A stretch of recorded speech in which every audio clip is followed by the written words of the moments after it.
Hello student, welcome to துரான் academy. இன்றைக்கி நம்ம இந்த தமிழ் கிளாஸில் வந்து 8th புக்கு புதிய சமச்சீர் புத்தகத்தில் 9ஆம் இயல், சரிங்களா, கடைசி இயலை வந்து பார்க்க போகிறோம். ஸோ இதோட நம்ம வெற்றிகரமாக வந்து 8ஆம் வகுப்பு முடிக்கிறோம், சரிங்களா. ஸோ உண்மையிலேயே வந்து ரொம்ப பெரிய விஷயம். நம்ம டெய்லியும் வந்து பார்த்திங்கன்னா, அதாவது ஒவ்வொரு இயலாக வந்து நம்ம பார்க்கும்போது சிறுக சிறுக தெரிஞ்சாலும் அப்போ நம்ம முடிக்கும் போது பார்த்தோன்னா இவ்வளோ தூரம் நம்மளா முடிச்சோம் அப்படின்னும் போது ஒரு ஃபீல் உண்டாகும், சரிங்களா. உண்மையிலேயே வந்து பார்த்தோன்னா ஒரு விஷயத்தை நம்ம ஆரம்பிக்கும் போது வந்து எந்த அளவுக்கு உத்வேகத்தோடு ஆரம்பிச்சோமோ அதே உத்வேகம் குறையாம கடைசி வரைக்கும் நம்ம பயணிச்சாலே போதும், அந்த ஒரு விஷயத்துல வெற்றி பெற முடியும், சரியா. அந்த உத்வேகமும் ஊக்கமும் குறையும் போது தான் நம்மளுடைய செயல்பாடுகள் எல்லாமே வந்து பார்த்தோன்னா தோய்வடையுது, குறையுது, ஓகேவா. ஸோ அப்போ அது குறையாமல் இருக்கணும் அப்படின்னா அந்த உத்வேகத்தோடு இருக்கணும். அந்த உத்வேகன்றது என்னன்னா, மற்றவங்க நமக்கு தரத்தை விட நமக்கு கொடுக்கறது தான் வந்து பெரிய உத்வேகம். அதை பற்றி கூட நம்ம இந்த ஒரு இயல்ல பார்க்க போகிறோம். ஸோ என்னன்னா, இதில் ஒரு வரி வரும், உண்மையிலேயே ரொம்ப நல்ல வரி. அதாவது உனக்கு யாருன்னா வருவாங்கன்றதை விட உனக்கு நீ தான் வரணுன்றத இதில் சொல்லுவாங்க. உண்மையிலேயே ரொம்பவே நல்லா இருந்துச்சு. ஸோ யாருக்கு முக்கியமே இல்லையே, போட்டித் தேர்வு படிக்கிற உங்களுக்கு நீங்கள் தான் வரணும், ஓகே. உங்களை நீங்கள் நம்பினா மட்டும்தான் இங்கே ஜெயிக்க முடியும். ஸோ உங்களை நீங்கள் நம்பாத வரைக்கும் இங்கே கண்டிப்பாக வந்து வெற்றி என்பதே சாத்தியமற்ற ஒன்று தான். நான் ஜெயிப்பேன் அப்படின்னு சொல்லிட்டு மற்றவங்க உங்களை நம்புறதை விட நீங்கள் முதல் நம்பணும். அதுதான் வந்து பார்த்தீங்கன்னா உண்மையிலேயே மிகப்பெரிய வெற்றியாக இருக்கும். அதுதான் உங்களுடைய முதல் வெற்றியாகவும் இருக்கும். அதை நம்பிட்டாலே போதும். அதுக்கடுத்த விஷயங்கள் நீங்கள் உங்களை நம்பி ஒரு வேலையை வந்து செய்யும்போது அது கண்டிப்பாக வந்து 100% வெற்றி தான் வந்து தருமே தவிர ஒருபோதும் உங்களுக்கு தோல்வியை தராது. ஸோ அப்போ தோல்வியை தராமல் இருக்கணும் அப்படின்னா உங்களை நீங்கள் நம்பி படிக்கணும். இந்த வரக்கூடிய தேர்வில் என்னால் கண்டிப்பாக வெற்றி பெற முடியும் அப்படின்ற நம்பிக்கை ஃபஸ்ட்டு உங்களுக்கு இருந்தால் மட்டும்தான் செயல்படும். அப்படி நம்பிக்கை இருந்து தான் நம்ம வந்து இவ்வளோ விஷயத்த வந்து தாண்டி வந்திருக்கும். இதுக்கப்புறமும் பயணிக்க போகிறோம். அப்போ அந்த பயணத்தில் வந்து எந்த விதமான தோய்வும் இருக்கக்கூடாதுன்னா அதுக்கு நீங்கள் தான் முழு பொறுப்பு, ஓகேவா. நீங்கள் எந்த அளவுக்கு இன்வால்மெண்ட்டாக ஊக்கத்தோடு இருக்கீங்களோ அதுக்கேற்ற பலன் தான் உங்களுக்கு கிடைக்கும், சரிங்களா. சட்டியில் இருந்தால் தான் அகப்பையில் வரும்னு சொல்லுவாங்க. அதே வந்து எதை நீ விதைக்கிறாயோ அதைத்தான் அறுவடை செய்ய முடியும், சரியா. எதை நீங்கள் விதைச்சிருக்கீங்களோ அதுதான் வரப்போகுது. நல்ல எண்ணத்தோட நல்லதாக நீங்கள் படிச்சிங்க அப்படின்னா அதுக்கேற்ற பலன் கிடைக்கும். இல்லை தீய எண்ணத்தோட படிச்சிங்கன்னா அதுக்கேற்ற பலன் தான் உங்களுக்கு கிடைக்கும். ஸோ அப்போ பலன் என்பது நம்மளுடைய எண்ணத்தை பொறுத்து தான் இருக்கே தவிர மற்றபடி எந்த விதமான விஷயத்தை பொறுத்தும் மற்றவங்களை பொறுத்தும் இல்லை, நம்மளை பொறுத்து தான். அதுவும் நம்மளும் முக்கியமான எண்ணத்தை பொறுத்து தான் மாறுபடுது. அதான் எந்த எண்ணம் போல் வாழ்க்கையெல்லாம் சொல்லுவாங்க, ஓகேவா. என்ன சார் காலங்கத்தில் ஃபிலாசபிலாம் பேசிட்டுக்கிறீங்க அப்படின்னா, சரி ஓகே நம்ம ஆரம்பிக்கலாம். குன்றென நிமிர்ந்து நில் அப்படின்ற ஒரு டாபிக்கு. ஏன்னா அந்த ஒரு புக்கே முடிக்கிறோம் அப்படின்னா உண்மையிலே ரொம்ப சந்தோஷமா இருக்கு. அதாவது இது ஆரம்பிக்கும் போது எப்படிரா முடிப்போம் அப்படின்ற ஒரு விஷயம் இருக்கும். அது முடிக்கும் போது எப்படிரா முடிச்சோம் அப்படின்ற ஒரு விஷயம் இருக்கும். அது உண்மையிலே வந்து நம்ம நிறைய இடத்துல இதுன்னு இல்லை, எந்த ஒரு வேலையா இருந்தாலும் சரி, எந்த ஒரு பணியா இருந்தாலும் சரி, எந்த ஒரு டூரு கூட போகும்போது பார்த்தீங்கன்னா ஆரம்பத்தில் போது இந்த டூர் இன்னும் 4 நாள் தான் நல்லா இருக்கும் அப்படின்னு தோணும். கிட்ட வரும்போது எப்படா முடியும்னு தோணும். முடிஞ்ச உடனே அப்பாடா முடிஞ்சிரா அப்படின்னு தோணும். ஒரு சந்தோஷமான விஷயத்தையே அப்படின்னும் போது படிக்கிறது உண்மையிலேயே சந்தோஷமான விஷயம்தான். ஏன்னா நம்ம வேலை வாங்குறது சந்தோஷமான விஷயமா இருக்கலாம். ஆனால் என்னதான் நான் வந்து சொன்னாலுமே படிக்கிறதுன்றது பார்த்தீங்கன்னா எல்லாருக்குமே வந்து எளிமையான விஷயமோ பிடிச்ச விஷயமோ. ஒரு சில எதுக்கு படிக்கணும், ஏன் படிக்கணும், ஒரு சிலர் யோசிப்பாங்க உட்காந்து சும்மா இருக்கும் போதுலாம். காம்படிட்டிவ் எக்ஸாமுக்கும் தமிழுக்கும் என்னடா சம்பந்தம், ஏன்டா தமிழ் வச்சு சாவடிக்கிறீங்கன்னு தோணும், ஓகேவா. பட் ஆனால் என்ன அப்படின்னா படிச்சு தான் ஆகணும். சிலபஸ் இருக்குது, படிக்கணும், வேறு வழியே கிடையாது. இங்கே வந்து ஒரு சில விஷயங்கள்லாம் வந்து நம்ம ஆராய்ச்சி பண்ண ஆரம்பித்தோம் அப்படின்னா கடைசியில் வந்து மென்டல் ஹாஸ்பிட்டலில் தான் ஒரு பெட்டில் உக்காண்ட்ருக்கும், ஓகேவா. இந்த மாதிரி அவன் டிஎன்பிசி படித்தான்பா, படிக்க ஆரம்பித்தான், டிஎன்பிசி எப்படி பாஸ் ஆகுதுன்னு யோசிச்சான், மென்டல் ஹாஸ்பிட்டல் வந்துட்டான் அப்படின்ற ஒரு பேர் வந்துடும், ஓகேவா. சரி ஓகே நம்ம ஆரம்பிக்கலாம். முதல்ல உயிர் குணங்கள் அப்படின்ற ஒரு டாபிக் பார்க்க போகிறோம். ரொம்ப முக்கியமான ஒரு டாபிக் தான். ஸோ இதில் வந்து 2 செய்யுள் பகுதி, ஒரு உரைநடை, ஒரு துணைப்பாடம், ஒரு இலக்கண பகுதி நம்ம பார்க்க போகிறோம், சரிங்களா. இதில் வந்து நமக்கு வந்து சிலபஸை கவர் ஆகக்கூடிய டாபிக் வந்து கம்மி தான், இருந்தாலும் கண்டிப்பாக படிக்க வேண்டிய மிக முக்கியமான ஒரு இயல்ல இதுவும் ஒன்று, சரியா. உயிர் குணங்கள்லாம் என்னன்னு பற்றி பார்க்கலாம். ஒவ்வொரு மனிதனிடமும் பல வகையான பண்புகள் குவிந்து கிடக்கின்றன. அவற்றுள் நற்பண்புகளும் உண்டு, தீய பண்புகளும் உண்டு. தீயவனவற்றை விலக்கி நல்லவனவற்றை வளர்த்து வாழ்வாங்கு வாழ்வதே மனிதனின் கடமையாகும். ஒவ்வொரு மனுஷனுக்குள்ளேயும் வந்து பார்த்தீங்கன்னா நிறைய பண்புகளுக்கு எக்கச்சக்கமாக இருக்கும், ஓகேவா. அதில் நல்ல விஷயம் இருக்கலாம், கெட்ட விஷயம் இருக்கலாம். ஓகேவா? ஆனா நல்ல விஷயத்த வந்து வெளிப்படுத்துறான் பார்த்தீங்களா? அதுதான் அவனுடைய உயர்ந்த குணமா இருக்கும். அதுதான் அவனுடைய கடமையா இருக்கும். தீய குணங்கள் வரும். ஓகேவா? இருந்தாலும் என்ன பண்ணலாம்? தப்பு. அந்த தீய குணங்கள வந்து நம்ம வந்து வெளிய கொண்டு வரக்கூடாது. அது வந்து நம்மையும் பாதிக்கும், மத்தவங்களையும் பாதிக்கும். அது தேவையில்லாத ஒண்ணு. நம்ம நல்ல குணங்கள் தான் வெளிப்படுத்தணுன்ற எண்ணம் நமக்கு வரணும். சரியா? அப்பதான் வந்து நீ மனிதத்தன்மை, மனிதனுக்கு உண்டான கடமையை செய்யக்கூடிய நபர் அப்படின்றத இங்க சொல்றாங்க. அத ஒரு பாடல் மூலமாவும் இறையரசன் அவர்கள் சொல்லியிருக்காரு. இறையரசன் நமக்கு சிலபஸ்ல இல்ல அப்படின்னாலும் கண்டிப்பா நம்ம வந்து நூல் குறிப்பு, நூல்வெளிய வந்து கண்டிப்பா படிச்சு தான் ஆகணும். பாடலும் படிச்சீங்க நல்லாவே தான் இருக்கும். சரிங்களா? என்ன சொல்ல வரான்றத நம்ம பார்த்துடலாம். அறிவு, அருள், ஆசை, அச்சம், அன்பு, இரக்கம், வெகுளி, நாணம், நிறை, அழுக்காறு, எளிமை, நினைவு, துணிவு, இன்ப, துன்பம், பொறை, மதம், கடைப்பிடிகள், பொச்சாப்பு, மானம், அறம், வெறுப்பு, உவப்பு, ஊக்கம், யால், வென்றிகள், இளமை, மூப்பு, மறவி, ஓர்ப்பு, இன்ன பிற மண்ணும் உயிர் குணங்கள் எல்லாம் குறைவர பெற்றவள் நீ குலமாதே பெண்ணரசி இறைமகன் வந்திருக்க இன்னும் நீ உறங்குதியே புறப்படு புன்னகை நீ பூத்தேலோர் எம்பாவாய் அப்படின்னு சொல்லிட்டு இந்த பாடலை தான் முடிக்கிறாங்க. என்னன்னா மனுஷனுக்கு இருக்கக்கூடிய நிறைய பண்புகள், எண்ணற்ற பண்புகள் எல்லாமே வந்து பார்த்தீங்கன்னா கொஞ்சம் கூட குறைவே இல்லாம நம்ம வந்து பெற்று இருக்கோம். ஓகேவா? அப்படின்றத சொல்றது தான் இந்த பாடல். பாடல் எப்போ நம்மளே பார்க்கலாம். அறிவு, கருணை, ஆசை, அச்சம், அன்பு, இரக்கம், சினம், நாணம், மேன்மை, பொறாமை, எளிமை, நினைவு, துணிவு, இன்பம், துன்பம், பொறுமை, கொள்கை பின்பற்றுதல், சோர்வு, மானம், அறம், வெறுப்பு, மகிழ்ச்சி, ஊக்கம், விருப்பம், வெற்றி, பகை, இளமை, முதுமை, மறதி, ஆராய்ந்து தெளிதல் போன்றவை இவ்வுலகின் நிலை பெற்ற மனிதர்களிடம் உள்ள பண்புகளாகும். இந்த உலகத்துல நிலை பெற்று வாழக்கூடிய மனிதர்களிடம் இருக்கக்கூடிய பண்புகள் எல்லாமே இது. இவற்றை உடைய மனித குலத்தில் பிறந்த பெண்ணே நற்பண்புகள் எவை என அறிவுறுத்த இறைவனின் திருக்குமாரன் வந்த பின்னும் நீ உறங்கலாமா? உண்மையை உணர புன்னகை பூத்து நீ புறப்படுவாய். இவ்வளவு பண்புகள் மனுஷங்கிட்ட இருக்கு. இதுல நல்ல பண்புகள் எது? ஓகேவா? இதெல்லாம் வந்து பார்த்தீங்கன்னா உனக்கு வந்து அறிவை தரக்கூடிய பண்புகள் அப்படின்றத சொல்றதுக்கு இறைவனே வந்திருக்காரு. நீ தூங்கிட்டு இருக்கலாமா அப்படின்னு சொல்லிட்டு கேட்குற மாதிரி இந்த ஒரு பாடலை வந்து அமைச்சிருக்காரு இறையரசன். இதில் பற்றி பார்க்கலாம். ஃபர்ஸ்ட் வந்து பார்த்தீங்கன்னா பாவை நூல்கள். இது வந்து பார்த்தீங்கன்னா கன்னி பாவை நூல்வெளி பற்றி பார்த்துருவோம். அப்போ தான் வந்து பாவைன்றதே நமக்கு புரியும். இறையரசன் இயற்பெயர் சேசுராசா. இது சேசுராசா. கல்லூரி ஒன்றில் தமிழ் பேராசிரியராக பணிபுரிந்தவர். ஆண்டாள் இயற்றிய திருப்பாவையை தழுவி கன்னிப்பாவை என்னும் நூலை எழுதியுள்ளார். அந்நூலில் இருந்து ஒரு பாலை தான் இங்க கொடுத்துருக்காங்க. சரியா? கன்னிப்பாவைன்ற ஒரு நூலை தான் எழுதியிருக்காரு. அப்ப அது என்ன பாவை வகை. இந்த பாவைன்றது பத்தின எழுது காரணம் என்ன? திருப்பாவையை தழுவி எழுதியிருக்காரு. ஓகேவா? நம்ம நல்லா பார்த்துருக்கோம். அதாவது திருமாலை வழிபடும் பெண்களுக்கு வந்து திருப்பாவை, சிவபெருமானை வழிபடும் பெண்களுக்கு திருவம்பாவை மாணிக்கவாசகர் எழுதின நம்ம பார்த்துருந்தோம். ஓகேவா? ஸோ அதான் இங்க கொஞ்சம் சொல்லியிருக்காங்க. அந்த திருப்பாவையை தழுவிதான் ஒரு கன்னிப்பாவைன்ற நூல் எழுதியிருக்கார். ஓகேவா? ஸோ அப்போ திருப்பாவைனா என்ன, கன்னிப்பாவைனா என்ன, திருவம்பாவைனா என்ன அப்படின்னு தெரிஞ்சதுக்கு முன்னாடி பாவைனா என்னன்றதை நம்ம தெரிஞ்சுக்கணும். ஸோ பாவைனா என்னன்னு கொடுத்துருக்காங்க பாருங்க. மார்கழி திங்கள்னா மாதத்தில் பொழுது விடியும் முன்பே பெண்கள் துயில் எழுந்து பிற பெண்களையும் மற்ற பெண்களை எழுப்பி கொண்டு ஆற்றுக்கு சென்று நீராடி, அப்பெல்லாம் வந்து பார்த்தோன்னா பாத்ரூம்ல தாண்டி ஆற்றுக்கு தான் போவாங்க. ஏன்னா விடியத்துக்குள்ளே போனாதான் கரெக்டாக இருக்கும். ஸோ பெண்கள்லாம் குளிக்கும் போது வந்து பார்த்தீங்கன்னா விடியத்து முன்னாடி குளிச்சாதான் கரெக்டாக இருக்கும், சேஃபாக இருக்குன்றதுனால வந்து பார்த்தீங்கன்னா விடியத்து முன்னாடியே குளிக்கணுன்ற ஒரு ஐடியா வச்சிருப்பாங்க. இறைவனை வழிபடும் வழக்கம் உண்டு. ஓகேவா?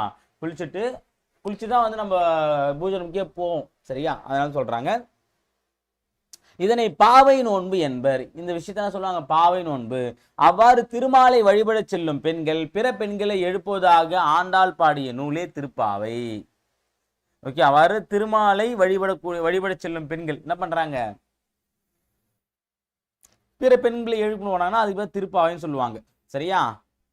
அதே போல சிவபெருமானை வழிபட செல்லும் பெண்கள் பிற பெண்களை எழுப்புவதாக பாடப்பட்ட நூல் திருவம்பாவை. இது எழுத்து யாரு? மாணிக்க வாசகர். ஓகே, ரொம்ப முக்கியமானது ஞாபகம் வச்சுங்க. ஓகே, மார்கழி மாசம் விடியறதுக்கு முன்னாடி பெண்கள் எழுந்து மற்ற பெண்களை கூட்டிக்கிட்டு ஆத்துக்கு போயிட்டு குளிச்சுட்டு திருமாலை வழிபட்டா திருப்பாவை, சிவபெருமானை வழிபட்டா திருவம்பாவை. திருப்பாவை வந்து ஆண்டாள், திருவம்பாவை இருந்து மாணிக்க வாசகர், கன்னிப்பாவை வந்து பார்த்தீங்கன்னா இறையரசன் என அழைக்கப்பட்ட சேசுராசோ. சேசுராசா. ஓகேவா, அதை ஞாபகம் வச்சுங்க. அவ்வளோதான், இதில் வேறு எதுவும் முக்கியமானது இல்லை. இந்த சொல்லும் பொருளும் கொஞ்சம் முக்கியமானது. சரிங்களா. நிறை அப்படின்னா மேன்மை, பொறைனா பொறுமை, பொறைனா பொறுத்தல் நம்ம பார்த்துருந்தோம். பொச்சாப்பு அப்படின்னா சோர்வு, ஞாபகம் வச்சுங்க. பொச்சாப்பு என்னது, சோர்வு. மையல்னா விருப்பம், அத மையம் கொள்ளல், மையல் அப்படின்னு சொல்ல பத்தியா, மையல்னா விருப்பம். ஓர்ப்பு அப்படின்னா ஆராய்ந்து தெளிதல், ஓர்ப்பு என்னது, ஆராய்ந்து தெளிதல். அழுக்காறுனா பொறாமை, அழுக்காறுனா என்னது, பொறாமை. மதம்னா கொள்கை, இகழ்னா பகை, மண்ணும்னா நிலை பெற்ற. ரெண்டு சுயினும், மூணு சுயினா அது வேற, நிலம் நம்ம சொல்லலாம். ரெண்டு சுயின் போடுறது நிலை பெற்ற, மண்ணுயிர்க்கெல்லாம், நிலை பெற்ற உயிர்களுக்கெல்லாம் முன்னாடியே பார்த்துருக்கோம். அடுத்தது அடுத்தவர் வாழ்வை கண்டு அழுக்காறுனா பொறாமை கொள்ளக்கூடாது. நாம் நீக்க வேண்டியவற்றுள் ஒன்றுனது பொச்சாப்பு, சோர்வு நம்ம கண்டிப்பா என்ன பண்ணோம், நீக்கணும். இன்ப துன்பம்னா இன்பம் துன்பம். குணங்கள் கூட்டல் எல்லாம்னா குணங்கள் எல்லாம். ஓகேங்களா, குணங்கள் எல்லாம் இங்கதான் வரும். அடுத்தது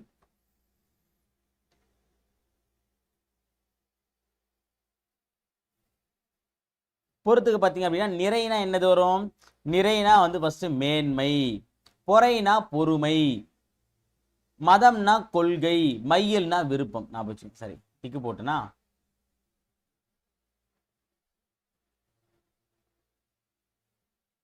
அதுக்குள்ள அட்வான்ஸாக போயிட்டுக்கிறேன். ஓகே, நிறைனா வந்து பார்த்தீங்கன்னா நிறைனா மேன்மை, பொறைனா பொறுமை, மையல் மதம்னா மதம்னா கொள்கை, மையல்னா விருப்பம். ஓகேங்களா, சரி ஓகே. அடுத்து நம்ம பார்க்க போகிறது ரெண்டாவது செய்யுள் பகுதியில் இளைய தோழனுக்கு அப்படின்ற ஒரு டாப்பிக்கில் வந்து மூமேத்தா அவர்கள் சொன்ன ஒரு கவிதையை கொடுத்துருக்காங்க. ரொம்பவே ஒரு முக்கியமான கவிதை. மனித உடலில் 2 கைகள் உண்டு, உள்ளத்தில் இருக்க வேண்டிய கை ஒன்று உண்டு, அதுவே நம்பிக்கை. உண்மைதானே, அந்த மனிதனுக்கு கண்டிப்பாக 2 கை இருக்கணும். அந்த 2 கை இல்லைன்னா பிரச்சனை இல்லை, நம்பிக்கை அப்படின்ற ஒன்று இருந்தால் தான் அவனோட வாழ்க்கையை வந்து ரன் பண்ண முடியும். சரி, அந்த நம்பிக்கை என்பதை ஊட்டுவதற்கு உண்டான ஒரு சில வரிகளை மூமேத்தா அவர்கள் சொல்லியிருக்காரு. அதை பற்றி நம்ம பார்க்கலாம். ஓகேவா, சரி ஓகே, இதை பார்க்கலாம். ரொம்பவே நல்லா இருக்கும். இது நம்பிக்கை யாருக்கு ஊட்டுறான்னு தெரியல, கண்டிப்பாக இது உங்களுக்கு ஊட்டுற நம்பிக்கையாக தான் நான் பார்க்குறேன். ஓகேவா, இதை படிக்கும் போதே வந்து எனக்குள்ள என்ன ஒரு விஷயம் ஏற்பட்டுச்சு அப்படின்னா, இது உங்களுக்கான கவிதை. ஓகே, டிஎன்பிசி படிக்கிற உங்களுக்கு கண்டிப்பாக, அதுவும் டிஎன்பிசி படிக்கிற எல்லாருக்குமே இது வந்து செட் ஆகும். சரியா, பாருங்க. நாளை மட்டுமல்ல இன்றும் நம்முடையதான். நம்ம என்ன பண்ணுறோம், நாளைக்கு வந்து பார்த்தீங்கன்னா படிச்சுக்கலாம், நாளானிக்கு படிக்கலாம்னா இன்னைக்கு என்ன பண்ண போறியா, இன்னைக்கு நீ செத்துற போறியா, இன்னைக்கு செத்து நாளைக்கு தான் பிறக்க போறியா, நாளைக்கு படிக்கிறதுக்கு. ஓகே, அதாவது என்னன்னா, இது நான் படிக்கும்போது என்னையே என் மனசாட்சி கேட்டால் எப்படி இருக்குன்னு யோசிச்சு பார்த்தேன். உண்மையை நல்லா தான் இருந்துச்சு. ஓகே, நான் என்னன்னா இப்போ நாளைக்கு படிக்கலாம் நீ மைண்ட் சொல்கிறேன், மைண்ட் என்ன சொல்லலாம், டேய் அப்போ இன்னைக்கு என்ன செத்து போயிட்டியா, நாளைக்கு தான் நீ பிறக்க போறியா, இன்னைக்கு நீ உயிரோட தானே இருக்க, இன்னைக்கு நீ ஜென்மம் எடுத்துன்னு தானே இருக்க, அப்போ என்ன பண்ணோம், உட்காந்து இன்னிலிருந்தே படி, அது என்ன நாளைக்கு அப்படின்னு மைண்டு கேட்குற மாதிரி ஒரு டோன். சரி, அடுத்து பாருங்க. பாதங்கள் நடக்க தயாராக இருந்தால் பாதைகள் மறுப்பு சொல்ல போவதில்லை. சரியா, அதான் சொல்லுவார் இந்த கலிமுத்தி அவர்கள் சொல்லுவார். என்ன சொல்றேன்னா, நடப்பதற்கு முடிவெடுத்து வைத்தால் கால்கள் மறுக்க போவதில்லைன்னு சொல்லுவார். அது அழகாக இங்கே மூமேத்தா சொன்ன விஷயம் தான் அவர் அங்கே சொல்லியிருக்காரு பொழுது. ஸோ நம்ம நடக்க தயாராகிட்டா வந்து பார்த்தீங்கன்னா, பாதங்களே தயாராகிடுச்சுன்னா பாதைகள் என்ன பண்ண போகுது. ஓகேவா, என்னது நம்ம நடக்க தயாராகிட்டோம் அப்படின்னாலே பாதமே ரெடி ஆயிடுச்சு. அவள் பாதைக்கு எந்த பிரச்சனை, ஏன்னா நடக்கும்போது எது வலிக்கும், பாதம் தான் வலிக்கும், பாதைக்கு வலியாது. சரியா, வலிக்க வேண்டியதே தயாராகிட்ட பிறகு வலிக்காத பிரச்சனையே இல்லை. அப்போ அதே மாதிரி தான் நீங்களும் டிஎன்பிசிக்கு படிக்க போறீங்க அப்படின்னா நீங்கள் தயாராகிட்டாலே போதும். நீங்கள் தயாராகிட்டாலே எல்லாமே தயாராகிடும். நம்ம என்ன நினச்சிட்டு இருக்கோம், நம்ம தயாராகிட்டோம், ஆனால் என் கூட இருக்க தயாராகலை, என்கிட்ட புக்கு இல்லை, நோட்ஸ் இல்லை, பென் இல்லை, பேனா இல்லை, அப்புறம் வந்து பார்த்தீங்கன்னா என்னை எக்ஸாம் கூட்டின்னு விடுறதுக்கு ஆள் இல்லை, எக்ஸாம் அப்ளை பண்ணுறதுக்கு ஆள் இல்லை, என்னை படிக்க வைக்கிறதுக்கு ஆள் இல்லைன்னு சொல்லிட்டு ஏதாவது சாக்கு சொல்லிட்டு இருக்கோம். ஆனால் நம்ம தான் தயாராகிறது தான் உண்மையான விஷயம். நம்ம தயாராகிறது தான் பல சாக்குகளை சொல்கிறோம். இன்னும் கூட சொல்லிட்டு இருக்கு நிறைய பேர். அடுத்தது, நெய்யாய் திரியாய் நீயே மாறினால் தோல்வியும் உனக்கு ஒரு தூண்டுகோலாகும், வெற்றி உன்னை சுற்றி வெளிச்ச விதை விதைக்கும். சரியா, நீயே நெய்யாவும் திரியாவும் மாறின அப்படின்னா தோல்வி கூட எப்படி இருக்குமா, உனக்கு ஒரு தூண்டுகோலா அமையும். சரியா, என்னது, உன்னை சுற்றி நிறைய வெற்றி வெளிச்ச விதைகள் உருவாகும். வெளிச்ச விதைகள்ல வெற்றிக்குண்டான விதையை நீயே போட்டு வைக்கிறேன்னு சொல்றாரு. ஓகேவா, அடுத்தது, கவலைகளை தூக்கி கொண்டு திரியாதே, அவை கை குழந்தைகள் அல்ல. ஓகே, கவலை வந்து பார்த்தோன்னா அப்போ அதாவது என்னால் எதுவுமே முடியல சார், எனக்கு ஃபேமிலி ப்ராப்ளம் இருக்குது சார், ஹெல்த் இஷ்யூ இருக்குது சார், அப்புறம் வந்து பார்த்தீங்கன்னா வீட்டில் ஒரே சண்டை சார், ஃப்ரெண்ட்ஸுக்குள்ளே வந்து பிரச்சனை சார், வெளியே என்னை அனுப்பவே மாட்டுறாங்க சார், வீட்டு உள்ளே வச்சுக்கிறாங்க சார், சரி என்னை வீட்டிலே விட மாட்டுறாங்க சார், எப்போ பாரு கடைக்கு அமிச்சிட்டே இருக்காங்க சார். ஓகேவா, என்னை படிக்கவே விட மாட்டுறாங்க சார், தூங்கவே விட மாட்றாங்க சார். ஸோ என்னன்னா நம்ம நிறைய விஷயங்கள் வந்து கவலையை வந்து நம்ம மனசுக்குள்ளே வச்சுக்கிட்டு அந்த கவலையோடே படித்தோம் அப்படின்னா கண்டிப்பாக ஈடேற முடியாது. அதுதான் அங்கே சொல்கிறாரு, கவலை என்பது கை குழந்தைகள் இல்லை. கை குழந்தை தான் நம்ம தூக்கி வச்சுட்டு இருக்கணும். கவலை தானே, அது விட்டுக்கடா சார், அது வருது போகுது அவ்வளோதான் அப்படின்னு சொல்லிட்டு விட்டுடணும். அதை வந்து நம்ம ஒரு பெரிய விஷயமா எடுத்து வச்சுட்டோம் அப்படின்னா நம்ம கடைசியில் கவலைக்கு நம்ம மாறிடுவோம். அடுத்தது, ஓடி வந்து கை குலுக்க ஒருவரும் இல்லையே உன்னுடன் நீயே கை குலுக்கிக்கொள். சரியா, ஓடி வந்து கை குலுக்க ஒருவரும் இல்லையா, கவலையே படாத. ஓகே, ஆல்ரெடி உனக்கு 2 கை இருக்கு, இன்னொரு கை என்ன பண்ணுது, இந்த ஒரு கைக்கு இந்த கை சப்போர்ட், அவ்வளோதான், முடிஞ்சு போச்சு. சரி, எவ்வளோ அழகான வரி. இது உண்மையிலே ரொம்ப பிடிச்ச ஒரு வரி. ஓடி வந்து கை குலுக்க ஒருவரும் இல்லையா உன்னுடன் நீயே கை குலுக்கிக்கொள். அடுத்தது, தூங்கி விழுந்தால் பூமி உனக்கு படுக்கையாகிறது, விழித்து நடந்தால் அதுவே உனக்கு பாதையாகிறது. நீ தூங்கிட்டு இருந்த அப்படின்னா அந்த பூமி தான் உனக்கு படுக்கையா இருக்கும். அதுவே நீ துணிந்து எழுந்து நடந்த அப்படின்னா அதுவே உனக்கு பாதையா மாறும். ஓகேவா, உன்னை விழ வைக்கிறதும் அதுதான், விழுந்துலேருந்து உன்னை எழ வைக்கிறது அதுதான். நீ விழப்போறையா எழப்போறையான்றதான் முக்கியம்.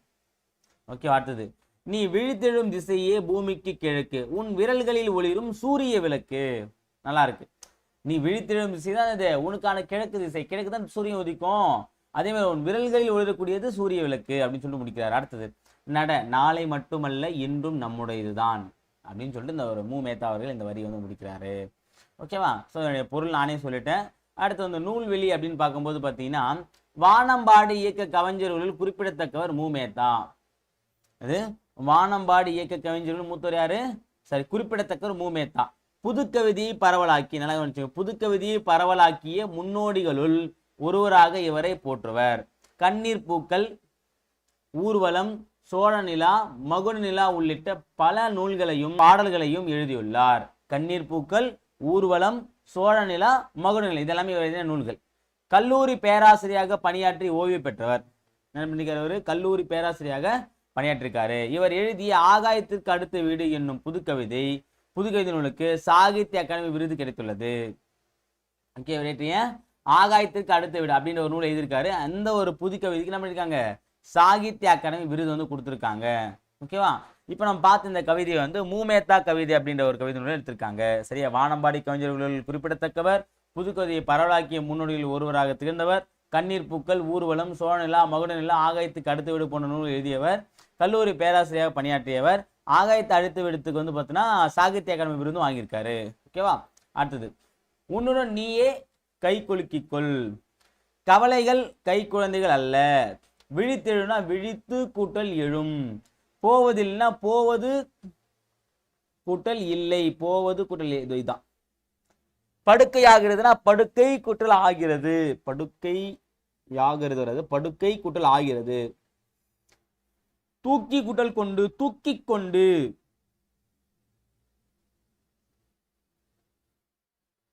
வரும். விழித்து கூட்டல் எழுனா விழித்தெழும். சரி, பி விழித்தெழும். அவ்வளவுதான்பா. அடுத்து வந்து பார்த்தீங்கன்னா உரைநடை உலகன்ற டாபிக்ல சட்டமேதை அம்பேத்கர் அவர்களை பத்தி பார்க்க போறோம். ஸோ உண்மையான நல்ல ஒரு டாபிக் தான், பார்க்கலாம். இது நமக்கு வந்து தமிழ்ல மட்டும் இல்லாமல் ஜிகேலையும் கவர் ஆகக்கூடிய டாபிக், நல்லா படிச்சுக்கலாம். தன்னலமற்ற தலைவர்கள் பலர் இந்திய விடுதலைக்கு பாடுபட்டனர்.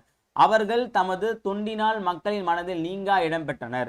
இந்திய மக்களுக்கு அரசியல் விடுதலையோடு சமூக விடுதலையும் கிடைக்கும் போதுதான் இந்தியா முழுமையான விடுதலை பெற்ற நாடாக இருக்க முடியும் என கருதி உழைத்த தலைவர் ஒருவரை பற்றி நாம் பார்க்க போகிறோம். சரி, இந்த வரி கூட முக்கியமானது. இந்திய மக்களுக்கு அரசியல் விடுதலையோடு சமூக விடுதலையும் கிடைக்கும் போதுதான் இந்தியா முழுமையான விடுதலை பெற்ற நாடாக இருக்க முடியும் என கூறியவர் யாருன்னா யாரு, அம்பேத்கர் அவர்கள். நான் வச்சுங்க, இதை கூட ஒரு கொஸ்டினா கேட்கலாம். அடுத்தது பார்க்கலாம்.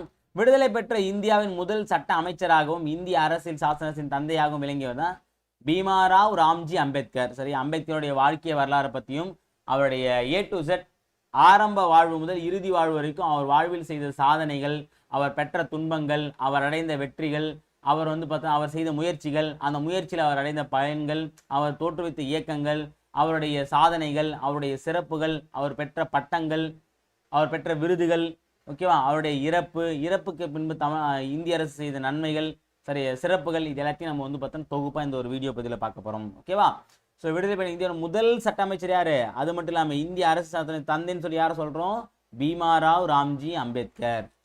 இவர் சமூக சீர்திருத்தவாதியாக மட்டுமல்லாமல் மிகச்சிறந்த பொருளியல் அறிஞராகவும் அரசியல் தத்துவ மேதையாகவும் பகுத்தறிவு சிந்தனையாளராகவும் விளங்கினார். சிறந்த எழுத்தாளராகவும் பேச்சாளராகவும் மக்களால் போற்றப்பட்டார். கேட்கலாம், அப்போ வந்து பார்த்தீங்கன்னா அம்பேத்கர் அவர்களுக்கு என்னென்ன சிறப்பு இருக்கு? இந்தியாவின் முதல் சட்ட அமைச்சர், இந்திய அரசியல் சாசனத்தின் தந்தை, சமூக சீர்திருத்தவாதி, பொருளியல் அறிஞர், அரசியல் தத்துவ மேதை, பகுத்தறிவு சிந்தனையாளர், சிறந்த எழுத்தாளர், சிறந்த பேச்சாளர். இது எல்லாமே யாருக்கு பொருந்தும்? டாக்டர் BR அம்பேத்கர் அவர்களுக்கு பொருந்தும். அடுத்தது பிறப்புன்னு பார்க்கும்போது அம்பேத்கர் 1891 ஆண்டு ஏப்ரல் திங்கள் 14ஆம் நாள் ராம்ஜி சக்பால் பீமாபாய் இணையருக்கு 14வது குழந்தையாக பிறந்தார். பாருங்க, 14வது பையனா பிறந்திருக்காரு.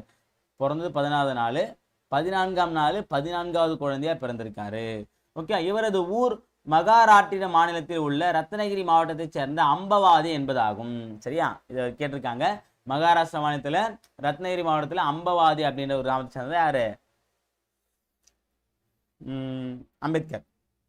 இவருடைய தந்தை இராணுவ பள்ளி ஒன்றில் ஆசிரியராக பணிபுரிந்தார். இவருடைய தந்தை என்ன பண்ணிருக்காரு? இராணுவ பள்ளியில ஆசிரியராக பணியாற்றிருக்காரு. அடுத்தது கல்வி அப்படின்னும் போது அம்பேத்கர் சதாராவில் உள்ள பள்ளியில் தமது கல்வியை தொடங்கினார். எங்க? சதாராவில் உள்ள இடத்துல. சரியா, சதாரா, சம்பல்பூர், ஜெய்ப்பூர்லாம் பார்த்தலாம் அந்த இடத்துல. இவர் ஒடுக்கப்பட்ட பிரிவை சேர்ந்தவர் என்பதால் பள்ளி பருவத்திலேயே பல அவமதிப்புகளுக்கு ஆளானார். மகாதேவ் அம்பேத்கர் என்ற ஆசிரியர் இவர் மீது அன்பு அக்கறையும் கொண்டவராக விளங்கினார். இதனால் மகாதேவ் அம்பேத்கர் வந்து இவர் மீது அன்பு கொண்டார். அதனால பீமாராவ் சக்பால் அம்பவாதேகர் என்னும் தம் பெயரை பீமாராவ் ராம்ஜி அம்பேத்கர் என மாற்றிக்கொண்டார். ஓகேவா. 1904ஆம் ஆண்டு இவருடைய குடும்பம் மும்பைக்கு குடிபெயர்ந்தது. ஏன்னா இவங்க அப்பா வந்து ஒரு இராணுவ பள்ளி ஆசிரியர் அப்படின்னும் போது அப்பப்போ டிரான்ஸ்ஃபர் போடுவாங்கல்ல. ஸோ அதனால் என்ன பண்ணாங்க? மும்பைக்கு வந்துட்டாங்க. அங்கு எல்பின்ஸ்டன் அப்படின்ற ஒரு உயர்நிலை பள்ளியில தான் ஃபர்ஸ்ட் சேர்றாரு. எப்போ? 1904 உயர்நிலை படிப்பு. குடும்பத்தில் மிகவும் வறுமை சூழ்ந்த நிலையில் கல்வியை விடாமல் தொடர்ந்து அவர் 1907ஆம் ஆண்டு தமது பள்ளி படிப்பை முடித்தார். 1904 உயர்கல்விக்கு போயிட்டு 1907 முடிக்கிறாரு. பிறகு பரோடா மன்னரின் உதவியுடன் மும்பை பல்கலைக்கழகத்தில் படித்து 1912ஆம் ஆண்டு இளங்கலை பட்டம் பெற்றார். 1912 இளங்கலை பட்டம் மும்பையில. சிறிது காலம் பரோடா மன்னரின் அரண்மனையில் உயர் அலுவலராகவும் பணியாற்றினார். ஸோ அதுக்கப்புறம் அங்கே ஏற்பட்ட அந்த சாதி வேறுபாடுகளை பார்த்துட்டு அதுக்கப்புறம் அமெரிக்காவில் உயர்கல்வி பயிலுவதற்காக போறார். அது ரொம்ப முக்கியமானது. பரோடா மன்னர் சாயாஜிராவ் உதவியுடன், யாரு? சாயாஜிரா, ஞாபகம் வச்சுங்க. பரோடா மன்னர் சாயாஜிராவ் உதவியுடன் உயர்கல்வி கற்க அமெரிக்கா சென்றார். ஓகேவா. கொலம்பியா பல்கலைக்கழகத்தில் சேர்ந்து பொருளாதாரம், அரசியல், தத்துவம், சமூகவியல் ஆகிய பாடங்களை கற்றார். பொருளாதாரம், அரசியல், தத்துவம், சமூகவியல். ஓகேவா. 1915 பண்டைய கால இந்திய வணிகம் என்ற ஆய்விற்காக முதுகலை பட்டம் பெற்றார். நான் வச்சு இந்த வரி இந்த ஒரு 4 பாக்ஸ் வந்து ரொம்ப முக்கியமானது. இது கேணுன்னு வரும். ஓகேங்களா, நான் வச்சுக்கேன். சரிங்களா. இந்தியாவின் சாதிகளின் தோற்றமும் வளர்ச்சியும் என்னும் தலைப்பில் ஆய்வு கட்டுரை ஒன்றை படைத்தளித்தார். அதை சிறு புத்தகமாகவும் வெளியிட்டார். அச்சில் வெளிவந்த அம்பேத்கரின் முதல்நூல் எது? இந்தியாவின் சாதிகளின் தோற்றமும் வளர்ச்சியும். இந்தியாவின் தேசிய பங்கு வீதம் என்ற ஆய்வுக்காக கொலம்பியா பல்கலைக்கழகம் இவருக்கு முனைவர் பட்டம் வழங்கியது. முதுகலை பட்டம் வந்து பார்த்தீங்கன்னா பண்டைய கால இந்தியாவின் வணிகம். முனைவர் பட்டம் வந்து இந்தியாவின் தேசிய பங்கு வீதம். ஞாபகம் வச்சுங்க. அப்புறம் 1920ஆம் ஆண்டு பொருளாதார படிப்பிற்காக லண்டன் சென்றார். அங்கிருந்து பல நூல்களையும் தமது பெயரை அங்கிருந்த பல நூலகங்களில் தமது பெயரை பதிவு செய்து கொண்டார். நூலகம் திறக்கும் போது முதல் ஆளாக நுழைந்து மூடும் போது கடைசி ஆளாக வெளியேறுவார். இத்தகைய அயராத உழைப்பின் பயனாக 1921ஆம் ஆண்டு முதுநிலை அறிவியல் பட்டமும் 1923ஆம் ஆண்டு ரூபாய் பற்றிய பிரச்சனை என்னும் ஆராய்ச்சி கட்டுரைக்காக முனைவர் பட்டமும் பெற்றார். 1920க்கு லண்டன் போறாரு. 21ல வந்து பார்த்தீங்கன்னா முதுகலை அறிவியல் பட்டம் பெறாரு. 1923ல ரூபாய் பற்றிய பிரச்சனைக்காக முனைவர் பட்டம் பெறாரு. அது மட்டும் இல்லாம அதே ஆண்டில் சட்டப்படிப்பில் பாரிஸ்டர் பட்டம். எனது பொருளாதாரத்துல சட்டப்படிப்பில் நம்ம பொருளாதாரம் தான் படிச்சாரு அவரு. அப்போ பொருளாதாரத்தான் நம்ம பாரிஸ்டர் பட்டம் நம்ம நினைச்சிட்டு இருப்போம். ஆனா பொருளாதாரத்துல இல்ல, சட்டத்துல தான் பாரிஸ்டர் பட்டத்தை பெற்றாரு. ஞாபகம் வச்சுங்க. அடுத்தது சமூக பணிகள் அப்படின்னு பார்க்கும்போது படிப்பை முடித்து இந்தியா திரும்பினார் அம்பேத்கர். இந்தியாவில் நடைபெற்று கொண்டிருந்த ஆங்கிலேய ஆட்சிக்கு எதிரான போராட்டங்களில் தம்மை ஈடுபடுத்தி கொண்டார். அது மட்டுமல்லாமல் ஒடுக்கப்பட்ட மக்களுக்கு அதிகாரம் கிடைக்க போராட வேண்டும் என்று முடிவு செய்தார். 1924ஆம் ஆண்டு ஒடுக்கப்பட்ட மக்களின் முன்னேற்றத்திற்காக ஒடுக்கப்பட்டோர் நல்வாழ்வு பேரவை என்ற அமைப்பை நிறுவினார். இவ்வமைப்பின் மூலம் தாழ்த்தப்பட்ட மக்கள் கல்வி மற்றும் சமுதாய உரிமைக்காக போராடினார். இது ரொம்ப முக்கியமானது. ஒடுக்கப்பட்டோர் நல்வாழ்வு பேரவை 1924 தோற்று வச்சாரு. இது ஒடுக்கப்பட்ட மக்களுக்கு கல்வி மற்றும் சமுதாய உரிமையை பெறுவதற்காக போராடினார். அப்புறம் 1930ஆம் ஆண்டு லண்டனில் நடைபெற்ற வட்டமேசை மாநாட்டில் கலந்து கொள்வதற்காக புறப்படும் முன் அவர் சொன்ன வார்த்தை ரொம்ப முக்கியமானது. இது கொட்டேஷன்ல கேட்கலாம். என் மக்களுக்கு நியாயமாக என்ன கிடைக்க வேண்டுமோ அதற்காக போராடுவேன். அதே சமயத்தில் சுயராஜ்ய கோரிக்கைகளை முழு மனதுடன் ஆதரிப்பேன். சுயராஜ்யம் நம்ம இந்தியாவுக்கு விடுதலை பண்ணது, அதை நான் கண்டிப்பா ஆதரிக்க போறேன். அதை எதிர்ப்பாளி கிடையாது. எனக்கு விடுதலையை விட ரொம்ப முக்கியமானது இது என் மக்கள், அதாவது என் போன்ற பார்த்தோன்னா அந்த மக்களுக்கு பார்த்தோன்னா அவங்களுடைய நிலை உயர்வதற்கான நியாயத்தை நான் போராடி பெறுவேன். ஓகேவா? மற்றபடி நான் சுதந்திரத்திற்கு எதிரான ஆளால சுதந்திரத்தை கண்டிப்பா நான் போராடுவேன்றத சொல்லிட்டு போனாரு. ஓகே, 1930 லண்டன்ல ராம்சே மெக்டொனால்ட் நடத்தியிருப்பார், கூட்டியிருப்பார். இது அந்த வட்டமேசை ரவுண்ட் டேபிள் கான்ஃபரன்ஸ் சொல்லக்கூடிய அந்த ஒரு மாநாட்டை. அடுத்தது பூனா ஒப்பந்தம். ஒடுக்கப்பட்டோருக்கான தனி வாக்குரிமையும் விகிதாச்சார பிரதிநிதித்துவமும் வழங்கப்பட வேண்டும் என்று 2வது வட்டமேசை மாநாட்டில் அம்பேத்கர் வலியுறுத்தினார். இதன் விளைவாக ஒரு தொகுதியில் பொது வேட்பாளரை தேர்ந்தெடுக்க ஒரு வாக்கும் ஒடுக்கப்பட்ட சமூக வேட்பாளரை தேர்ந்தெடுக்க ஒரு வாக்கும் அளிக்கும் இரட்டை வாக்குரிமையை வழங்கப்பட்டது. ஒரே தொகுதியில் 2 வாக்கு போடலாம். ஓகே, ஒடுக்கப்பட்ட மக்களை தேர்ந்தெடுத்துக்கும் பொது பிரிவினை தேர்ந்தெடுத்துக்கும் ஒரு வாக்குன்னு சொல்லிட்டு 2 வாக்கு போட்டிருந்தாங்க. ஆனால் இதை ஏற்க மறுத்த காந்தியடிகள் உண்ணாவிரதம் மேற்கொண்டார். ஸோ இதை என்ன பண்ணாரு,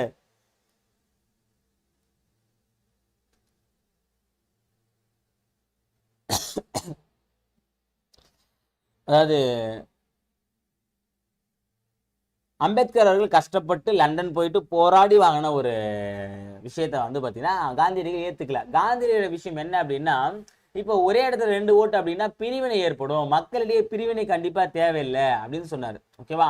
அம்பேத்கர் என்ன சொன்னான்னா, ஆல்ரெடி எல்லாமே பிரிஞ்சுதாயா இருக்காங்க, யார் இங்க சேர்ந்து இருக்காங்க, ஒருத்தன் தாழ்வுபடுத்தி இழிவுபடுத்தி தானே வாழ்ந்துட்டு இருக்கீங்க, கேவலமா தானே மதிக்கிறீங்க, அப்படி பிரிவா இருக்கிறதுக்கு பார்த்தீங்கன்னா இப்படி பிரிஞ்சே இருக்கலாமே அப்படின்னு சொல்லிட்டு சொல்றாரு. ஆனா காந்தியுடைய நோக்கம் என்னன்னா, நம்ம ஒன்று சேர்ந்தால்தான் வெற்றி பெற முடியும். ஓகே, ஆங்கிலேயரை வெளியேற்ற நமக்குள் ஒற்றுமை வேண்டும், நமக்குள்ளே பிரிவினை இருந்துச்சுன்னா நம்ம எப்படி அவனை எதிர்க்க முடியுன்றதுதான் விஷயம். ஓகேவா? ஸோ அவர் சைடு பார்த்தா அவரும் நியாயம், இவர் சைடு பார்த்தா இவரும் நியாயம். ஓகேவா? ஸோ இது யார் இருக்காங்க, எந்த பக்கம் இருக்கான்றத பொறுத்தா இருக்கு. ஓகேவா? ஸோ அப்ப காந்தியடி எடுத்து உண்ணாவிரதம் இருக்காரு. இதன் விளைவாக 1931ஆம் ஆண்டு செப்டம்பர் திங்கள் 24ஆம் நாள் காந்தியடிகள் அம்பேத்கரும் ஒரு ஒப்பந்தம் செய்து கொண்டனர். எப்போ? செப்டம்பர் 24, 1931. ஓகேவா? ஏன்னா 30ல முதல் வட்டமேசை மாநாடு, 31ல 2வது வட்டமேசை மாநாடு, 32ல 3வது வட்டமேசை மாநாடு. ஓகேவா? அடுத்தது அதன்படி ஒடுக்கப்பட்டோருக்கு தனி வாக்குரிமை என்பதற்கு பதிலாக பொது வாக்கெடுப்பில் தனி தொகுதி வழங்குவது என முடிவெடுக்கப்பட்டது. இப்ப பொது வாக்கெடுப்புல பார்த்தோன்னா ஒரு 4 தொகுதி இருக்கா, ஒரு தொகுதி தனி தொகுதி ஒதுக்கிடுவாங்க. அங்க பார்த்தோன்னா தாழ்த்தப்பட்டோர் ஒடுக்கப்பட்டோர் தான் நிக்கணுன்றத சொல்லிடுவாங்க. சரிங்களா? அடுத்தது சுதந்திர தொழிலாளர் கட்சி. 1935ஆம் ஆண்டு மாநில சுயாட்சி வழங்குவதற்கான இந்திய அரசாங்க சட்டம் நிறைவேற்றப்பட்டது. ஓகே, இந்திய அரசு சட்டம் சொல்லும் போது 1935 தான். அதன்படி பொது தேர்தல் நடைபெறும் என அறிவிக்கப்பட்டது. ஏழை விவசாயிகள், தொழிலாளர்கள் ஆகியோரின் நலனை பாதுகாக்க தேர்தலில் போட்டியிட அம்பேத்கர் விரும்பினார். ஏழை விவசாயிகள், தொழிலாளர்கள் நலனை பாதுகாத்துக்காக சுதந்திர தொழிலாளர் கட்சியை தொடங்கி தேர்தலில் போட்டியிட்டார். அவர் வெற்றி பெற்றதுடன் அவரின் கட்சி வேட்பாளர்கள் 15 பேரும் வெற்றி பெற்றனர். 1935 இந்திய அரசு சட்டம் என்ன பண்ணா, மாநில சுயாட்சி கொடுத்தாங்க, மத்திய இடையாட்சி கொண்டு வந்தாங்க. அந்த மாநில சுயாட்சியில மாநிலத்தில் என்ன பண்ணாங்க, ஒவ்வொரு கட்சி தொடங்கி மக்களுக்கு சேவை பண்ண சொல்லிட்டு சொல்லும்போது இவர் என்ன பண்ண ஒரு கட்சி தொடங்குறாரு. அந்த கட்சிக்கு பார்த்தா என்ன அப்படின்னா சுதந்திர தொழிலாளர் கட்சி. அந்த கட்சியில தொடங்க மட்டும் இல்லாம ஜெயிச்சு அவரோட 15 பேரும் கூட சட்டமன்றத்துக்கு கூட்டு போனாரு. அடுத்து தீண்டாமைக்கு எதிராக அம்பேத்கர் இந்திய சமூக அமைப்பின் நிலவிய சாதி அமைப்பையும் தீண்டாமை கொடுமைகளும் எதிர்த்து தீவிரமாக போராடினார். ஒடுக்கப்பட்ட பாரதம் என்னும் இதழை 1927ஆம் ஆண்டு ஒடுக்கப்பட்ட பாரதம், பகிஷ்காரி பாரதம் சொல்லுவாங்க, 1927 கொண்டு வந்தாரு. சமத்துவ சமுதாயத்தை அமைக்கும் நோக்கில் இவர் சமாஜ் சமாத சங்கம் என்னும் அமைப்பை உருவாக்கினார். அப்புறம் 1930ஆம் ஆண்டு நாசிக் கோயில் நுழைவு போராட்டத்தினை நடத்தி வெற்றி கண்டார். நாசிக் கோயில் நுழைவு போராட்டத்துல 1930. ஓகே, அதாவது மகாத்து குளத்துல அந்த தண்ணி எடுக்கும் போராட்டம் மாதிரி இது ஒரு போராட்டம். ஓகேங்களா?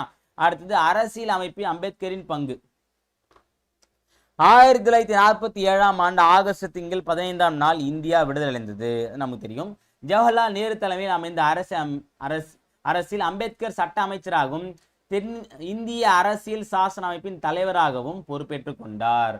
1947ஆம் ஆண்டு ஆகஸ்ட் திங்கள் 29ஆம் நாள் அரசியல் நிர்ணய மன்றம் ஒரு தீர்மானம் நிறைவேற்றியது. அதன்படி இந்திய அரசியலமைப்பு சட்டத்தை எழுத அம்பேத்கர் தலைமையில் அவர் உட்பட 7 பேர் கொண்ட குழுவை நியமித்தது. அதுக்கு பேர் என்னன்னா அரசியலமைப்பு சட்ட வரைவு குழு, டிராஃப்டிங் கமிட்டின்னு சொல்லுவாங்க. இக்குழு யார் இருந்தாங்க?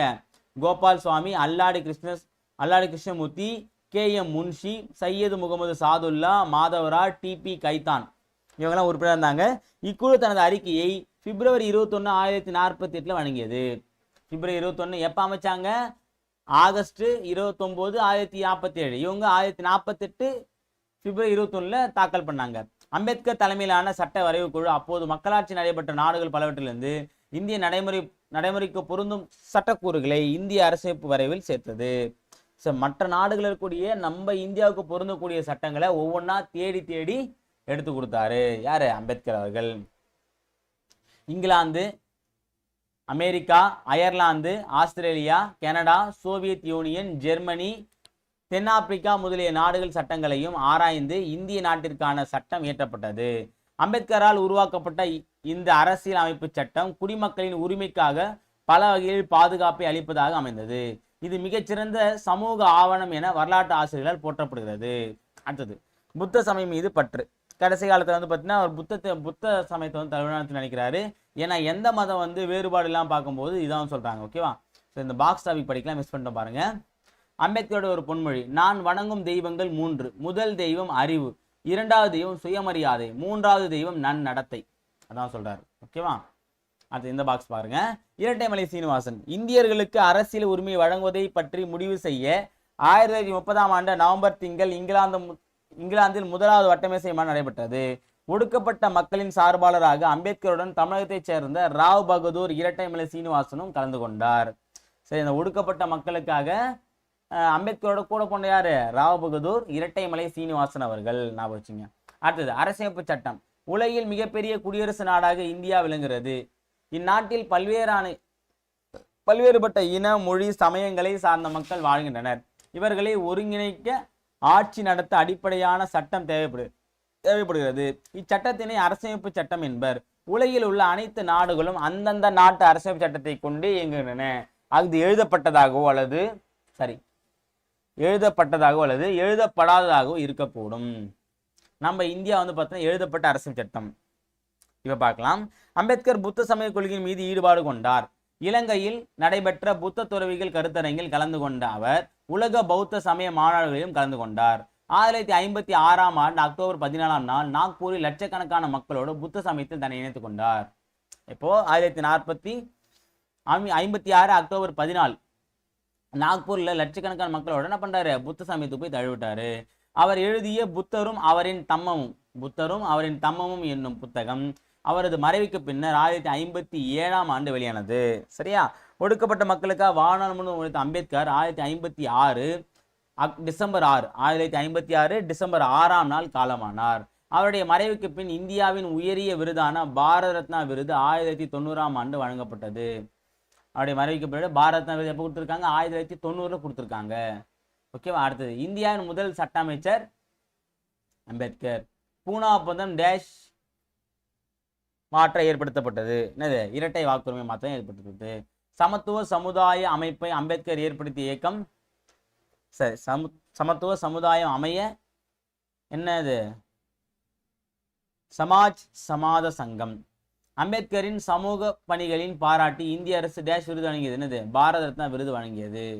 புத்த சமயம் தொடர்பாக அம்பேத்கர் எழுதிய நூல் புத்தரும் அதன் தம்மமும். அம்பேத்கர் நிறுவிய அரசியல் கட்சியின் பேர் என்னன்னு பார்த்தீங்கன்னா சுதந்திர தொழிலாளர் கட்சி.